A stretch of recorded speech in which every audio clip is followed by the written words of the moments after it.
추락은 3초, 아니 어쩌면 4초 동안 이어졌다. 김대훈 중위가 그 배신, 밀쳐냄, 그리고 중력이 그녀를 집어삼키는 순간에도 박준혁의 눈에 일말의 후회조차 없었다는 것을 인지하기에 충분히 긴 시간이었다. 그녀가 이 지독한 산에서 죽어야만 한다는 것을, 그리고 그녀의 시신은 결국 발견되어 악천후 속 훈련 사고로 처리될 것이라는 것을 이해하기에 충분히 길었다. 그리고 그렇게 되지는 않을 것이라고 결심하기에 충분히 길었다. 어깨가 바위에 먼저 부딪혔고 그 충격은 몸통 전체에 폭발적인 고통을 안겨주었다. 관성은 그녀를 좁은 바위턱 너머로 끌고 가려 했다. 손가락은 얼음으로 뒤덮인 바위를 긁었고 기적적으로 매달릴 곳을 찾아냈다. 그녀는 거기에 매달려 있었다. 부츠는 1000피트 아래 낭떠러지 위에서 대롱거렸고 폐는 비명을 질렀으며 갈비뼈는 아마도 부러졌을 것이다. 위에서는 소용돌이치는 눈보라를 뚫고 목소리가 들려왔다. 뭐 보이는 거 있나? 아무것도 없습니다. 폭풍이 다 가리고 있습니다. 확인해. 이런 날씨에요. 1000피트 아래인데. 그녀는 끝났습니다. 김대훈은 그들의 발소리가 멀어질 때까지 미동도 하지 않았다. 박준혁이 소총으로 그녀를 가격했던 관자놀이 아래로 피가 고였다. 12월의 바람이 그녀의 전술 장비를 핥히며 소중한 천을 앗아갔다.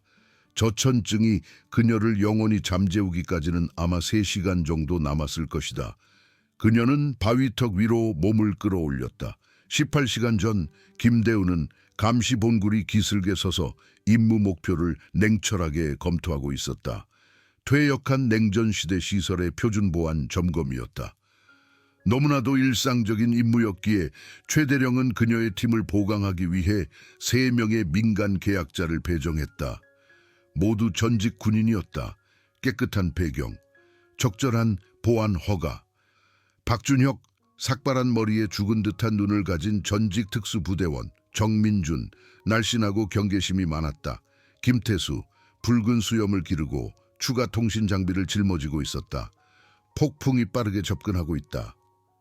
5마일 떨어진 지휘소에서 최대령의 목소리가 무전기를 통해 지직거렸다.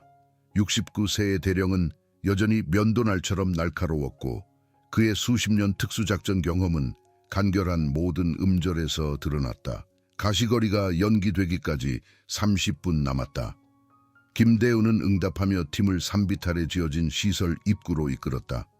태백산 거점은 1983년 냉전 시기 위협에 대비한 최후의 무기 플랫폼으로 건설되었다. 공식적으로는 1991년에 퇴역했지만 주기적인 보안 점검을 위해 국방부 감시 목록에 남아 있었다. 강철문은 그녀의 생체인식 스캔에 반응하여 열렸다.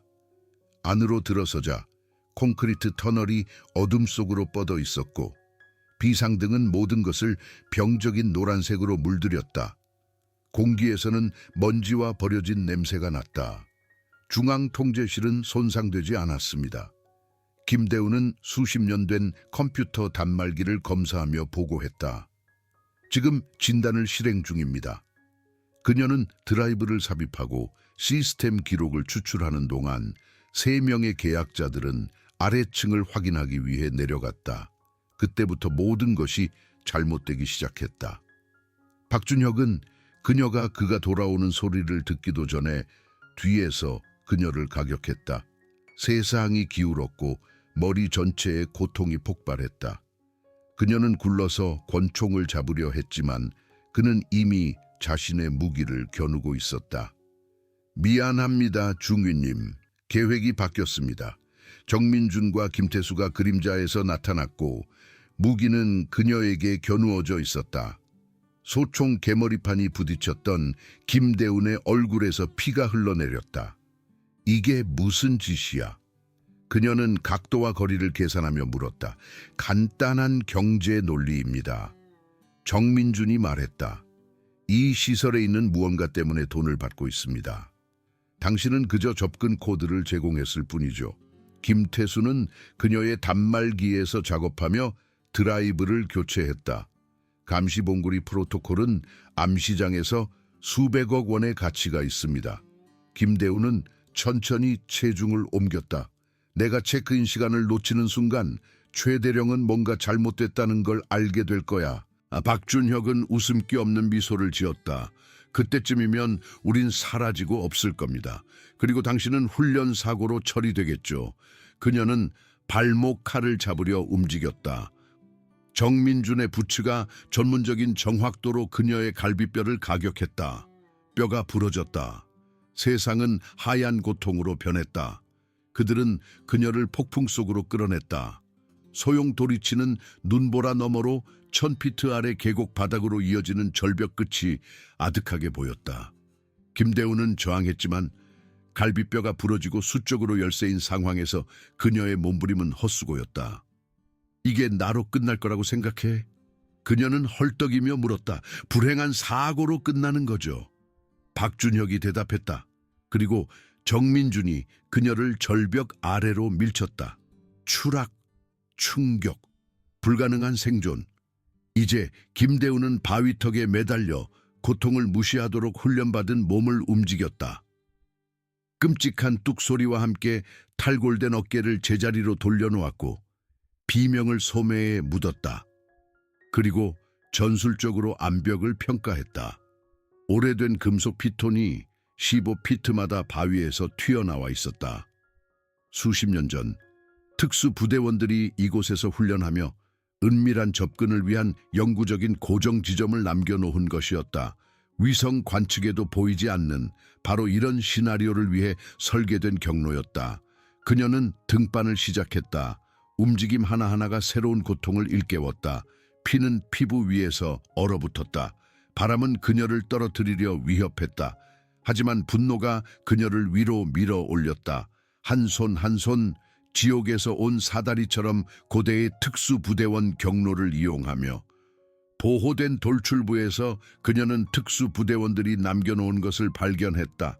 방수 처리된 탄약통 안에는 생존 장비와 기름칠한 천에 쌓인 콜트 1911 권총이 들어있었다. 40년이 지났지만 여전히 작동했다. 김대우는 갈비뼈를 동여매고 오래된 진통제를 삼키고 무기를 확인했다. 7발의 총알과 여분 탄창 하나. 많지는 않았지만 박준혁이 예상했던 것보다는 많았다. 그녀는 계속 올라갔다. 새벽녘까지 그녀는 200피트를 올라왔다. 정고 무렵에는 시설 입구에서 50야드 떨어진 정상 접근로에 도달했다.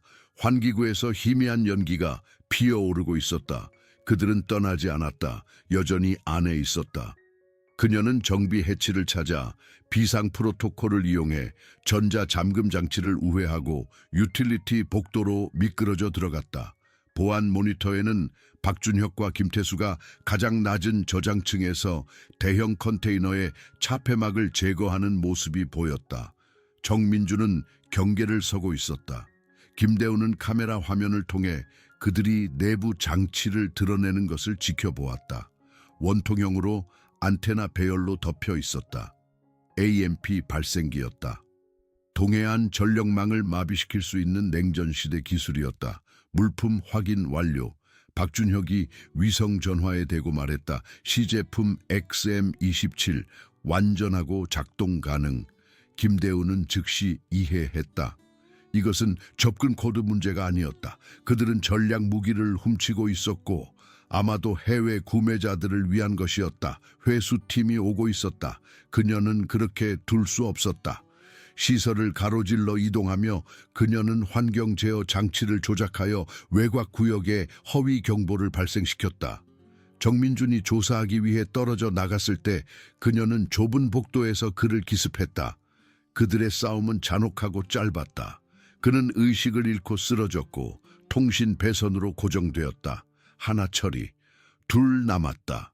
그녀는 더 많은 경보를 울려 박준혁과 김태수가 EMP 컨테이너를 가지고 대피하도록 만들었다. 그들이 그녀의 위치에 접근했을 때 그녀는 콜트 권총을 2번 발사했다. 김태수는 부상당해 쓰러졌다. 박준혁은 몸을 숨기기 위해 뛰어들었다.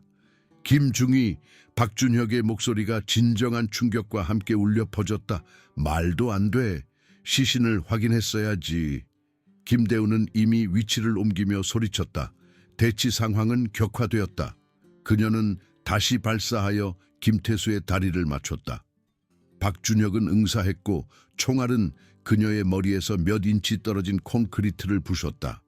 하지만 그녀는 유리한 위치를 점하고 있었고 목적이 있었다. 김태수가 숨겨진 탈출 터널을 활성화하려 했을 때 김대우는 마지막 수를 두었다. 그녀는 시설의 비상 단말기에 접속했고 손가락이 키보드 위를 날아다녔다. 프로토콜 7. 그녀는 침착하게 선언했다. 자폭 시퀀스. 항복하지 않으면 2층 전체가 60초 안에 붕괴됩니다. 박준혁은 즉시 프로토콜을 알아보고 얼어붙었다. 그것은 그들 모두를 묻어버리고 기술을 파괴하며 위협을 제거할 것이었다. 우리를 막기 위해 죽겠다고. 그가 물었다. 나는 반역을 막기 위해 죽을 거야. 김대훈이 정정했다. 네가 어떤 음모를 믿든 한국 무기를 외국 세력에게 파는 것은 선을 넘는 짓이야. 잠시 동안 박준혁의 표정에서는 계산과 이념이 충돌했다. 그리고 실용성이 승리했다. 물러서 그는 김태수에게 명령하며 무기를 떨어뜨렸다. 주요 복도에서 총성이 터져 나왔다. 최대령의 회수팀이 시설을 뚫고 들어와 전문적인 효율성으로 구역을 확보하고 있었다. 대령 자신이 문간에 나타났고 그 뒤에는 전술팀이 있었다. 부상과 탈진에도 불구하고 김대우는 군인의 자세를 유지했다. 대령님, 김중희 보고합니다. 물품 확보 완료. 적대 세력 3명 제압했습니다. 최대령의 노련한 얼굴은 아무것도 드러내지 않았지만 그녀가 비틀거릴 때 그의 손이 그녀를 지탱해 주었다. 편히 쉬어라, 중위. 의료팀이 오고 있다. 충분히 했다. 그 말들이 그녀 안에 무언가를 무너뜨렸다. 그녀는 불가능을 이겨냈고 확실한 죽음에서 기어 올라왔으며 치명적인 보안 침해를 막아냈다. 그리고 최대령의 단순한 인정은 어떤 훈장보다도 큰 무게를 지녔다. 시설은요. 그녀는 간신히 말했다. 보조 터널 시스템, 범인은 알 수 없습니다. 이미 파악했다. 팀들이 모든 출구를 확보 중이다. 최대령의 표정이 어두워졌다. 이 산에서는 아무것도 나갈 수 없어. 의료진이 그녀를 들것에 싣는 동안 김대우는 박준혁이 존경에 가까운 시선으로 자신을 지켜보는 것을 보았다. 다시 올라왔군요. 그가 조용히 말했다. 갈비뼈가 부러진 채로 그건 불가능해야 하는데 난 쉽게 죽지 않아. 그녀가 대답했다. 3주 후 김대우는 국방부 본부 내 최대령의 사무실에 앉아 있었다. 여전히 회복 중이었지만 제한된 임무 수행은 허가된 상태였다. 대령은 그들 사이의 책상 위에 파일을 놓았다. 국가안보실에서 외국 세력의 개입을 확인했다. 여러 정보기관이 국내 극단주의자들을 대리인으로 이용한 거야. 박준혁의 조직은 5개 시설을 동시에 노렸더군. 김대우는 이를 받아들였다. 얼마나 많은 물품이 유실되었습니까? 2개, 생화학 무기 운반 시스템과 궤도 타격 플랫폼 설계도 둘 다 30년 전에 퇴역했다고 알려진 것들이지. 최대령의 턱이 굳어졌다. 내 행동이 최악의 손실을 막았다. 이런 시스템들을 왜 계속 유지하는 겁니까? 김대우는 절벽 이후로 그녀를 괴롭혔던 질문을 던졌다. 냉전은 수십 년 전에 끝났는데요. 최대령은 그녀를 주에 깊게 살폈다. 제도적 관성, 관료주의적 보존 본능, 일단 비자금 예산에 편입되면 변화에 저항하는 지지층이 생겨나게 마련이다. 그는 잠시 멈췄다. 하지만 이제는 변하고 있다. 내 임무가 우리가 더 이상 무시할 수 없는 취약점을 드러냈어. 그는 서류를 책상 너머로 밀어주었다. 재배치될 것이다. 새로 창설된 신속대응사단의 집행 책임자로 우리는 유사한 침투 시도에 맞설 제도적 대응책을 구축할 것이다. 완전히 처음부터 구축하는 일이며 네가 작전 구조를 이끌게 될 것이다. 김대우는 명령서를 읽으며 할당된 예외적인 자원들을 주목했다. 대통령의 우선순위로 일반적인 관료주의적 제약을 우회하는 것이었다. 박준혁은 이 무기들이 국내용으로 유지되었다고 주장했습니다. 그녀는 조심스럽게 말했다. 외국 위협이 아니라 인구 통제를 위해서요. 그가 옳았습니까? 최대령의 표정이 굳어졌다. 그는 그의 심리적 프로필을 악용하기 위해 정교하게 조작된 허위 정보를 제공받은 것이다. 전형적인 급진화 수법이지. 정당한 제도적 실패에 음모론을 더해 애국자들을 반역자로 만드는 것.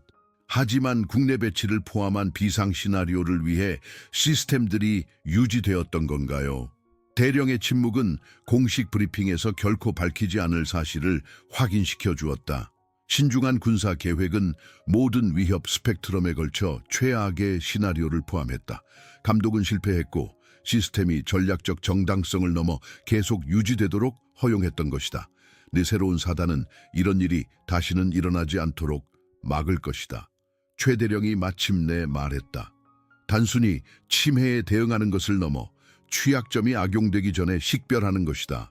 진화된 위협 환경이 요구하는 보안 아키텍처를 구축하는 거지. 김대우는 그 임무의 무게를 명확히 이해하며 받아들였다. 박준혁과 그의 공모자들은 치명적인 오판을 저질렀다. 그들은 자연히 자신들의 임무를 완수할 것이라고 믿고 그녀를 절벽 아래로 밀쳤다. 대신 그들은 자신들의 패배를 설계할 건축가를 만들어낸 것이었다. 그녀의 죽음을 목격했어야 할 산은 그녀의 실현장이 되었다. 부러진 뼈와 쇠약해진 힘으로 불가능한 등반을 해낸 것은 진화된 위협과 제도적 회복력에 대한 이해를 단련시켰다. 이제 그 지식은 보안 인력을 대상으로 하는 정교한 심리전에 맞서는 새로운 보안 프로토콜을 형성할 것이다. 교훈은 명확했다. 개별적인 능력은 지속적인 효과를 얻기 위해 제도적 지원을 필요로 했다. 김대우는 최대령의 사무실을 떠나면서 새로운 임무가 확보되고 목적이 세련된 채 공모자들이 놓쳤던 근본적인 진실을 되새겼다. 그들은 노후화된 시설과 부재한 감독에서 취약점을 보았다. 그들이 인식하지 못한 것은 진화의 기회였다. 그들은 그녀를 그 산에 묻으려 했다. 대신 그들은 그녀에게 고지를 내어준 셈이었다. 6개월 후 김대운 소령은 신속 대응사단에 소집된 인원들 앞에 서 있었다. 진급과 확대된 권한은 그녀의 성과와 사단의 높아진 중요성을 모두 반영했다. 그녀가 구축한 팀은 최고의 전술 요원들과 정교한 방첩 능력을 결합하여 하이브리드 전쟁 위협에 맞서는 통합 대응 시스템을 만들어냈다. 최대령은 브리핑룸 뒤편에서 김대운이 식별된 잠복 네트워크에 대한 현재 작전을 설명하는 것을 지켜보았다. 박준혁의 신문에서 얻은 심리 프로파일링을 사용하여 43명의 추가적인 타협된 인물들이 식별되었다. 각각은 성공적인 이야기였고 배신을 사후에 처벌하기보다는 사전에 막는 개입이었다. 도난당한 기술들은 여전히 행방불명이었지만 대응책이 개발되고 있었다. 국제적인 압력으로 일부 이전 지점이 식별되었으나 회수는 여전히 불가능해 보였다. 초점은 예방과 제도 개혁으로 옮겨졌다. 브리핑 후 최대령은 김대운을 옆으로 불렀다. 이 장군이 너를 만나고 싶어 한다. 합동참모의장은 사적인 만남을 갖지 않아. 이틀 후 국방부의 보안회의실에서 만남이 이루어졌다. 71세의 이 장군은 수십 년 동안 군사정책을 형성해 온 사람의 자신감을 풍겼다. 김소령, 자네 사단의 성과는 예상을 뛰어넘고 있다. 대통령께서 자네의 대응 프로토콜에 대해 직접 보고를 받으셨네. 김대우는 그 함의에도 불구하고 전문적인 중립을 유지했다. 대통령의 관심은 그녀의 업무가 국가안보 고려의 최고 수준에 도달했음을 의미했다. 감시본구리에서 일어난 일은 즉각적인 침해를 넘어선 제도적 실패를 드러냈다. 이 장군이 말을 이었다. 적절한 감독이나 전략적 정당성 없이 유지된 시스템들 이제는 바뀌었다네. 주로 자네의 경험과 권고 덕분이지. 그는 몸을 앞으로 기울였다. 자네는 치명적이었어야 할 부상을 입고도 그 산을 다시 올라왔지. 그 결단력은 전술적 탁월함과 전략적 이해와 결합되어 이 진화하는 위협 환경이 정확히 요구하는 바를 보여주고 있어. 합동참모의장은 일어서서 손을 내밀었다. 계속 구축해 나가게 소령. 자네가 만들고 있는 보안 아키텍처는 우리가 이제 막 이해하기 시작한 위협들에 맞서 결정적인 역할을 할 수도 있을 것이다. 이 장군이 떠난 후 김대우는 얼어붙은 바위턱에서부터 이 순간까지의 여정을 곰곰이 생각했다. 배신과 죽음의 문턱에서 시작된 일은 한국이 가장 민감한 역량을 보호하는 방식에 대한 근본적인 개혁으로 확장되었다. 박준혁은 내부 부패에 맞서 헌법적 원칙을 수호하고 있다고 믿었다. 그의 조종자들은 그 믿음을 악용하여 애국심을 보호해야 할 국가에 대한 무기로 둔갑시켰다.